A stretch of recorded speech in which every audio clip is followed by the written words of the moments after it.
Do it! Onto one set, but TSM would rather take the game instead. Jensen is playing with fire. He knows as well. He's going to dodge around. Oh! He got it! That's the big kill! He's looking for more of the shockwave. And a kill out of it. He's got four! It's on to Bjergsen! He got one yesterday! And I get some back for it! That was amazing high! Welcome, ladies and gentlemen, to LCS Tonight. I'm Dash here with Jat and Kobe. We're going to chat about all the happenings from the North American LCS this weekend. Before we get to that, though, let's go ahead and remind ourselves where all the teams fall in the standings. Up at the top of the table now, TSM right there alongside Cloud9 as FlyQuest and Phoenix 1 move into a tie for third. So the top of the table getting pretty interesting, but the bottom of the table as well with Team Envy picking up a win there and evening themselves up with Team Liquid. So that's going to be a big one for them. Hopefully they can right the ship and move in the right direction. But the big stories here, 0-2 week for Cloud9, our undefeated team coming into week 1. And here they go, 8-2. Oof. Kind of a bummer way to hit that midpoint of the split, especially since you've got those 2 weeks moving towards week 6. I mean, it's funny, too, because at the very start of the year, Sneaky was talking about how it was going to take a while to kind of integrate contracts into the team and get everything clicking. But they were winning every mid and late game. Their early game actually hasn't been great the whole year. They still average a negative goal differential of 15 minutes. And I guess some of that caught up to them this week, as well as just not being as fortunate in the mid and late game in a lot of these matches. Yeah, I mean, we've been foreshadowing that all of the teams in the North American LCS had problems, and Cloud9 was no exception, even though they were number one. You mentioned their early game. I mean, they're focused on early turret. It didn't seem like they wanted to get first turret gold at all. They had the worst in the league yesterday, and I don't think they got one today. So yeah, Phoenix One looked like it's around the worst if it's not at the bottom of the table. But yeah, I mean, Cloud9, they're definitely gonna. Sneaky said it was gonna push them to be better.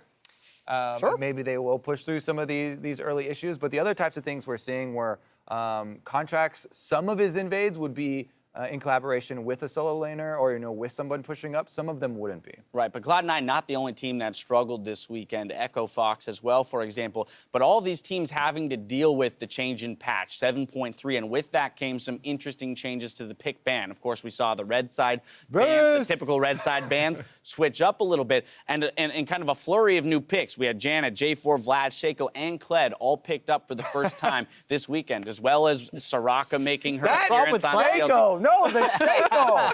I was all hyped up, and I was like, it's my time. Oh, I love Shaco. I've been playing it for 6 years. Yeah. Me and Freak were casting that game. We're like, he's got this. He's got Ignite early, ready for it. He did not do even the basic combos where you're like cute and you auto shiv into. You know what's crazy too is there was a SOT played where he talks about Evelyn and Shaco being similar champions in terms of the amount of time you need to put into them to play them at the highest level. So if he knows that, or it represents that he understands thousands of games need to be put into this champion, it makes you wonder, well, did he play enough champions to pull the move combo into the we LCS? saw, the combo we did see is walk up to them, press your ultimate, die. He did that about 3 times. Because when you use the ultimate, tower aggro drops, so you can start by getting in there and then using that later. But you're like, yes, I know, and it did not play out that way. Yeah, a bit of an odd pick there, and we'll forgive that for now. Let's move on to some big-ticket matches from this weekend. The first up being Dignitas's upset over FlyQuest back from Friday. Yeah, this one was a little wacky, and it definitely felt like FlyQuest dove into Dignitas over and over again and kind of gave up the game. This one, you could see it was a fight that FlyQuest started, and in both of these games, they picked these super high initiation compositions with Jarvan mid, and Team Dignitas hasn't been able to start fights all year. That's actually been their issue. FlyQuest did it for him. And Kobe, this is some of the craziness we're talking about in Champ Select, where FlyQuest comes in right at the outset of the week and they decide to try something different from the formula that's been working for them. They go Jarvan counter pick into the Zed twice. Doesn't work out for them. They've got lots of damage in the top lane. Balls isn't playing the tanks, the Shens that they had found a lot of success on prior.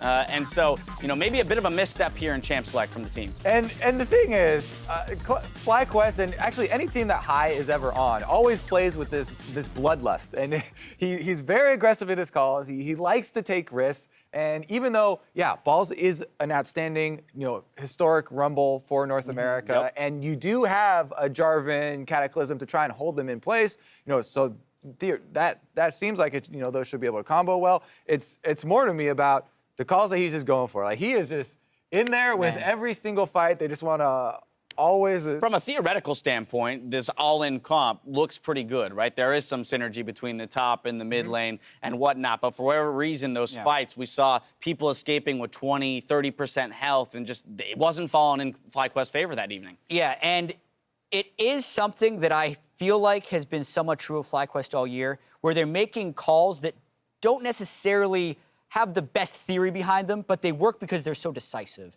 And this week, the bad calls didn't work, even though they were decisive a lot of times. They'd be down in gold, they'd just fly into another fight, and then they'd lose again. I feel like they're close calls is the thing here. And sometimes these will backfire. And if you see them work a bunch of times in a row, then you're just like, well, that is obviously, that was 100% the right decision. There was no possibility of it backfiring. But once you see it do backfire a couple times, then you're like, yes, the double-edged sword there. These are a little bit risky. High risk, high reward, baby. Exactly. You're either going to look like a god But or I you're going to love look like a fool. The thing is, I love that style, and I want someone like that in the North American LCS at all times. FlyQuest so we is get Kobe games approved, like ladies and gentlemen. Let's move on to our next series, TSM versus C9. This is battle between number 1 and number 2, at least at the time. TSM coming out with the victory in 2-1 fashion.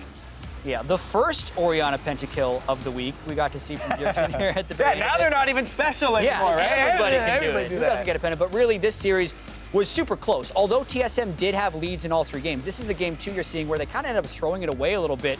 And it kind of just was who has the tank in these games, because they did turn into such a team fight fest. And exactly. We have to go into the reason why it became that is because the errors coming through, right?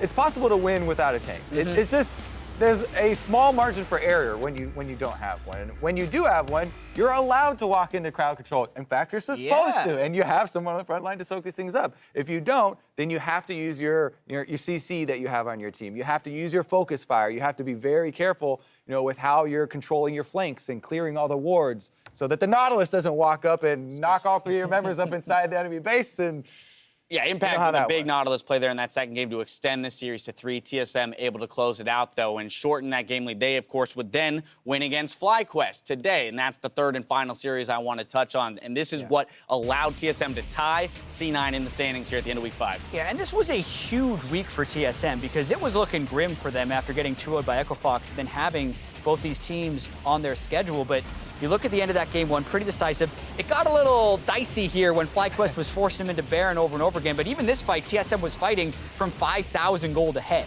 Absolutely. High had a very solid Orianna game. It's in that game. Oh, here comes. Here comes. Everyone's doing it now. Pentakill. Yeah. That was actually a super sick pentakill. Because when I heard people yelling, I was like, oh, it was probably another one of these clean-up backline pentakills. But he's flashing in there to get the first one. He had a good shockwave, saved it till the end. That penta was better than Bjergsen's penta, in my opinion, because he did that well behind, doing the majority of the damage in the team fight. The Bjergsen one, he was just throwing the ball in Maokai and got all the last hits. Yeah, that was a nice, kind of macro play and split-second shot call that you're talking about, Jat, where in the chaos, Balls is able to stop some of those TPs, allow FlyQuest to make moves, but it's not necessarily a pre-planned thing. And so while it's exciting to watch, it makes you wonder how successful this team will be, if they do end up against only the top-tier teams. Yeah, something I didn't catch watching the game live is Balls was only able to be in position to interrupt those teleports because he failed his flash over the wall running away. And then he was in position. That's one of these moments. What's that meme? With the Nautilus auto attack.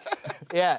Planned it. All planned. Yeah. All planned, I guess. All right, let's push ourselves forward. Let's talk about the OP5, the 5 players that stood out across all 5 positions. So we got Haunter in the top lane, Dardoch, Bjergsen, Arrow, and Biofrost. 3 TSM members sitting on that leaderboard. Yeah, and I think a lot of people will agree with the Haunter and Bjergsen. Those guys were just pillars for their team. A 2-0 week against, previously top 2 teams in the league is incredibly impressive, especially considering, the work that TSM had been doing, not the smoothest of early starts to the season. The Biofrost one at the end, I was also posing Aftermoo as an option, but then he died a bunch today, recently, even though he was still also quite good. But Bio, I think he died 1 time in the entire series today. Exactly, and he only died 3 times in the series yesterday as well, so he was super clean. I don't think anyone would argue Haunter. The closest ones I would have is Meteos had a really solid game down the stretch, helping Phoenix win at 2-0. And Keen was 3-time player of the game, but the strength of schedule, I feel like, for Bjergsen is what kind of pushed him over the top. So yeah, I'm happy Haunter's with tank our play list. has been phenomenal. Bjergsen definitely stepped it up a little bit as compared to his performances last week in Week 4. But even he himself has admitted that he doesn't necessarily feel like, as an individual, at the individual level, he's the best NA mid laner. He's putting Jensen right ahead of him, focusing more on the team play. And that's the thing right now. There are a lot of areas for improvement still with all of the teams. So we can't have any of these super overarching statements where we're blanketing everyone. Right. And although he didn't make it onto the OP5, we have to recognize Special and his 2,000th career assist that he achieved. Where's that horn? So there it is. Boom, boom, boom. I mean, far surpasses that number, in fact. But again, speaks to the... they found it. Just the one horn. That's all this deserves. It was funny because me and Jao were talking right before that game, and they had been subbing Stunt in and out. Yeah. We're like, oh, you know, if this Stunt guy takes over for good, it might stop Special like short right before he gets the record. 1997 for the... He cleared it though. He made it just fine. A really key game for Special too, because I feel like if he wouldn't have performed this week, Stunt may have gotten the start kind of from here on out. The but Thresh game was key, I think, in you know, really building that confidence. He was getting a lot of hooks. He was playmaking from the very beginning. Yeah, and it speaks to the longevity of his career, right, and the relevancy that he's had in the North American LCS. So good on him for that. We'll see what Dignitas decides to do with that support split, you know, between him and Stunt moving forward. Time now for us to answer a few of your questions that you guys sent in from home. First up, at David N. Stevens asks, who do you think will fall farthest in the standings of the current top 4 teams by the end of the split? So that would be C9, TSM, FlyQuest, and Phoenix One. Who's gonna choke? Who will fall further or who will end up the lowest? Let's go who will end up the lowest, because technically C9 has an advantage and TSM have an advantage being higher, but who will end up the lowest ranked out of those 4? So I think I know who he's going to answer, so I'm going to wait. You wait. I know what your answer is. I want to know what Kobe's answer is. So let me see the thing again. C9, it's going to be C9, TSM, FlyQuest, Phoenix One. So the thing that we've been saying with FlyQuest has been that they came into this with the most synergy because, you know, Balls, Lemon, High have played together for so long. So maybe the ceiling for them isn't quite as high. And as the season progresses, we wouldn't see as much growth out of them. I've actually seen quite shaky the last couple of series for them. So I think I might have to go with the curmudgeon and also say FlyQuest. I'll say Phoenix One. No, so here's the way I see it, right? Darth Meteos is in the house. Now I'm just all aboard. Meteos, Phoenix One to the top. Phoenix One had been slumping. FlyQuest slumped this week. So the immediate gut reaction is to actually say FlyQuest. But this is something that I was thinking was going to happen. Like, I do think FlyQuest outperformed expectations because people were thinking they're bottom of the table. I do think they're a middle of the pack to good team, but I think we saw the holes in them much more this week. But Phoenix One is a worry to me because we don't necessarily know when Inori's coming back. And if they keep swapping or in what position condition. Are you kidding? Meteos is undefeated. 2-0. How can you argue with that? Yeah. They also beat He's in the LCS. They beat Cloud9, so I know. they're not number That's one the biggest anymore, thing. right? Beating Cloud9 with Meteos is pretty huge. So Okay, I'm moving us forward. Wait, you don't like those answers? Phoenix One is number 3. I've had enough of this the end of the year. conversation. Next up, Tim Magic7 Houston asks, which bottom half team has the best chance to make a big push in the next 4 weeks? So bottom half The teams. opposite question. So Wait, yeah, Tim, bottom half teams are the other 6. So that's going to be CLG, Immortals, Fox, Dig, Envy, and Team Liquid, and that's because we have some ties in there. 6. Oh. It's because we have some ties and whatnot. So we're just including the other 6 teams. Which one is going to make the biggest push? CLG. CLG. Yeah, if we're including all of those guys, because they have the most experience of the teams, and they've also been the hottest in the last 5 games. They've been inconsistent. I trust. I mean, they've improved themselves to 5-5. Kobe, they've been practicing throughout the whole regular season. All right, well, I got a CLG I'm an answer experienced CLG I think aficionado Stixxay and Huhi have been playing quite well, and I think Aframu is steadily improving. Not to mention, I do feel like we're going to get another patch change, and I'm just guessing that'll favor them a little bit more. I feel like that's a good answer. There is another option. I feel like the other best option is Fox, because even though you may be biased by recency, yes, you know, Acadian and Fox had a pretty bad week this week. That puts them lower, so then they can climb higher when they return to last. Kobe's playing the numbers game right now. He's like, okay, well, mathematically. But honestly, Acadian has had so many good weeks that I afford him a bad week. One bad week. And he definitely looked like he was making some uncharacteristic moves. They'll have stuff to examine. I think that he will improve. My worry is then the teamwork for Echo Fox, because that's always been something that we've been like had glimpses of, and we want to hold on to it when we see it. But I don't know how confident I am in holding on to that. And so to I be feel like honest, got really good teamwork. You know, Jet, your point around patch and meta is very interesting here, because if you look at a team like CLG and what they were successful on before, it's not necessarily carry junglers, right? You're looking at the Olafs and the Graguses and things like that for Xmithie that maybe we return to. And while Acadian is more comfortable on those carry junglers, we just had a slew of nerfs go to those, and here we go. He doesn't put up the best week that he's had. So that could play into it a bit, and Echo Fox's psyche. And how do we continue to create these early game leads and really push the pace?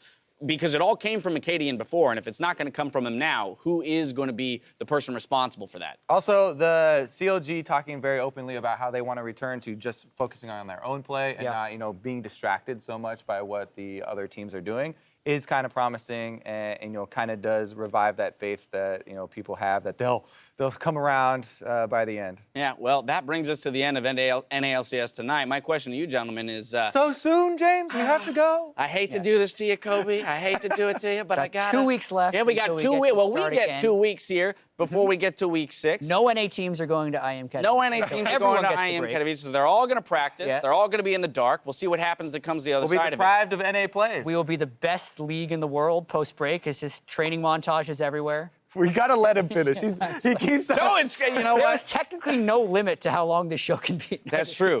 Well, until they start yelling at me. Ladies and gentlemen, that's going to do it for Week 5 and NALCS Tonight here. Thanks for joining us, and we'll see you in 2 weeks back here for the 6th week of the North American LCS. Have a good evening.